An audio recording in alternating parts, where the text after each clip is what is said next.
வணக்கம். இப்ப நீங்க பார்த்தீங்கன்னா, குலசேகரப்பட்டினம் முத்தாரம்மன் கோயிலுக்கு பின்னால ஒரு பிள்ளையார் கோயில் இருக்கும்.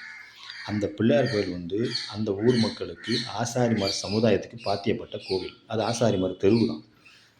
அந்த சமுதாய கோயில அரசு எடுத்துட்டு. அப்ப அரசு எடுத்த பிறகு அரசாங்கம் என்ன பண்ணியிருக்குன்னா, அந்த சமுதாய மக்கள்ட்ட கேட்டு, "இந்த கோயில நாங்க இடிக்க போறோமா? புதுசா கட்ட போறோம். அதுக்கு நீங்க ஏதாவது ஊர்க்காரங்க ஏதாவது பண்றீங்களான்னு?" கேட்கணும். அத பத்தி எதுவுமே கேட்கல. புரியுதுங்களா? இத இடிக்கிறதுக்கு நிர்வாக அதிகாரி கண்ணன்கிறவரு போலீஸ் பாதுகாப்போட எல்லாரும் சேர்ந்து இடிச்சிருக்காங்க. இந்த கண்ணன்கிறவர் யாருன்னு பார்த்தீங்கன்னா, முன்னாள் அறங்காவல் குழு தலைவர். அப்போ இப்ப பதவி கிடையாது. அப்புறம் எதுக்கு அந்த கண்ணனுக்கு அங்க கோயில்ல வேல? அவர் வெளியூருக்காரு. பொதுவா ஒரு கருத்த சொல்றேன்.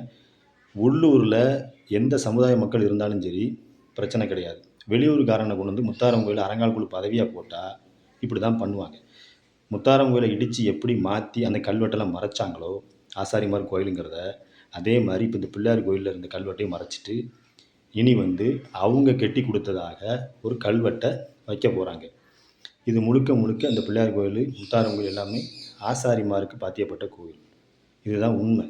இத மறைக்கிறதுக்காக இந்த கண்ணன்கிறவரு வேல பார்த்துட்டு இருக்காரு.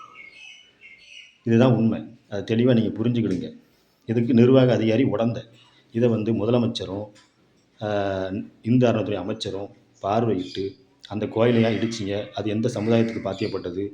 அந்த சமுதாய மக்கள்ட்ட நீங்க ஏன் கேட்காம நீங்க இடிச்சீங்க? நல்லா இருந்த கோயில எவனா இடிப்பானா? அப்ப எந்த அளவுக்கு அந்த நிர்வாகம் மோசமா போயிட்டுருக்குன்னு பாருங்க. அதுக்கு காரணம் யாருன்னா, இந்த அறங்காவல் குழு கண்ணன். வெளியூர்காரன பதவியில போட்டா இப்படி தான் பிரச்சனை வரும். இப்ப அவனுக்கு பதவியே கிடையாது. ஏன் அந்த கோயில்ல இருக்காருன்னா, அந்த கோயில்ல எவ்வளோ வந்தாலும் அவருக்கு ஒரு ஷேர் போகும். பூசாரிக்கு ஒரு ஷேர் போகும்.